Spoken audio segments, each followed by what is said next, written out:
Typewriter उठाया और उसे लेकर आंगन में बने हौदे के पास ले गया और पानी से भरे हौदे में टाइपराइटर को फेंक दिया। लेकिन टाइपराइटर के डूबते डूबते ही रणदीप को अचानक अपनी सांस भी रुकी हुई सी महसूस हुई।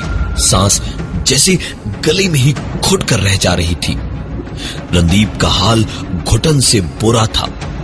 मौत जैसे हाथ बढ़ाए उसकी ओर आ रही थी जब रणदीप जैसे अचानक